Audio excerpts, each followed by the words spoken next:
World class है, absolutely world class. अच्छा, वक्त जो है वो लगातार इसी रफ्तार से आगे बढ़ रहा है, तो मैं अपनी ट्रेन को या सवालों की ट्रेन को अब नए स्टेशन पर ले जा रही हूँ, आपके अगले मंत्रालय के पास आ रही हूँ। उससे पहले इस वक्त जो देश के रेल मंत्री हैं, आप उनको कोई नंबर देना चाहेंगे, 10 में से, 5 में से? आप लोगों का काम है भाई, ये हमारा काम नहीं है। हमें तो मेहनत करनी है, मेहनत करते जाना है।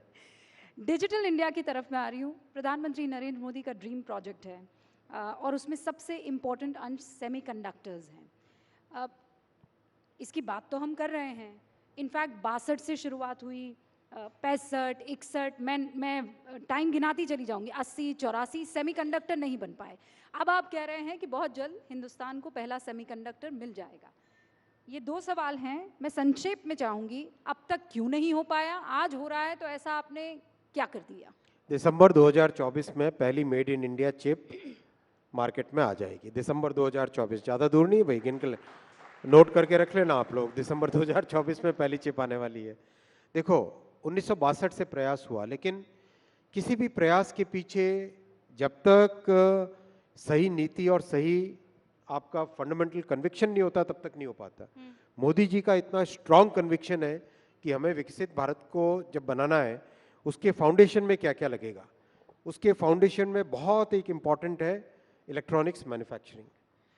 चाहे electronics manufacturing in the sense कि आप जो घर में टीवी देखते हो, फ्रिज देखते हो, उसको देखो, या फिर पावर इलेक्ट्रॉनिक्स, टेलीकॉम वो देखो, या जो डिफेंस में इलेक्ट्रॉनिक्स जाती है वो देखो, या कार के अंदर जो इलेक्ट्रॉनिक्स लगती है वो देखो, हर चीज में सेमीकंडक्टर लगता है। कुल मिलाकर कोई भी चीज़ जो ऑन या ऑफ हो रही है, एब्सोल्युटली, उसमें सेमीकंडक्टर लगता है। एब्सोल्युटली, चाहे लाइट हो, चाहे मिसाइल हो, चाहे ट्रेन हो, चाहे एरोप्लेन हो, चाहे फ्रिज हो, हर चीज जो ऑन या ऑफ होती है उसमें सेमीकंडक्टर चिप लगती है। ये मैं बहुत मतलब आपको जिम्मेदारी के साथ कह रहा हूँ, जैसा कमिटमेंट मोदी जी ने दिखाया, और मैं आपको पर्सनल इसमें एग्जांपल्स दे सकता हूँ। हम लोग सेमीकंडक्टर डिस्कशन के लिए जब आधे घंटे का या 45 मिनट का टाइम प्रधानमंत्री जी का मांगते थे, मैं आज सब पब्लिक के सामने कह रहा हूँ, कहना नहीं चाहिए, लेकिन पीएम साहब ने साढ़े तीन घंटे तक टाइम दिया। हम 45 मिनट टाइम मांगते थे, वो 3 घंटे तक टाइम देते थे। एक एक लाइन बाय लाइन चीज पीएम साहब डिटेल में डिस्कशन करते थे।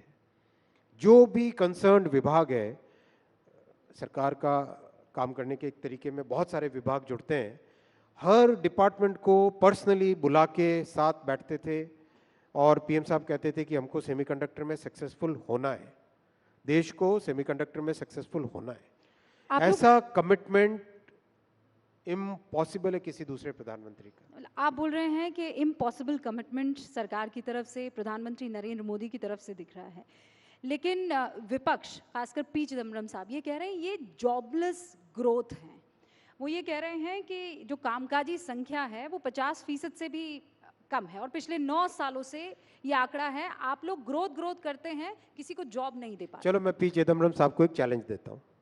आप मेरे माध्यम से, इस मंच के माध्यम से आप पी चिदम्बरम साहब को एक चैलेंज पहुंचाइए।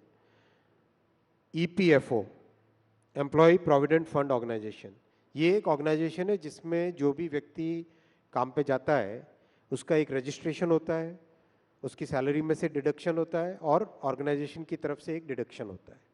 एब्सोल्युटली ऐसा डेटा है जिस डेटा को कहीं पर भी हर जगह स्वीकार्यता मिलती है।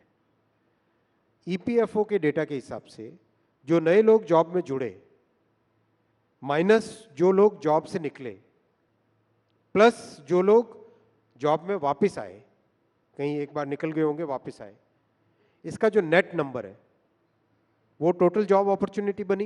ये तो सीधी गणित है, सिंपल सी गणित है। वो total job opportunities 6 lakh per month थी कुछ ही वर्षों पहले। आज वही on an average 12 lakh per month है। 12 लाख पर मंथ का मतलब साल के हुए 1,44,00,000। 12 × 12 144, 1,44,00,000 साल की जॉब अपॉर्चुनिटीज क्रिएट हो रही है। आप चिदम्बरम साहब को पूछिए कि क्या ये आंकड़ा झूठ है या ये सच है।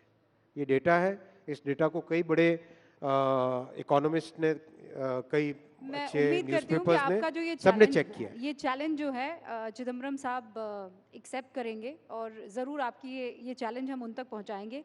विपक्ष का एक और आरोप है, वो ये कहते हैं कि आप कहते हैं कि हम मैन्युफैक्चरिंग हब बन चुके हैं, लेकिन आप कोई मैन्युफैक्चरिंग नहीं करते, आप लोग बस असेंबल करते हैं। अच्छा, आपने मैं नाम उसको ये दे दिया है।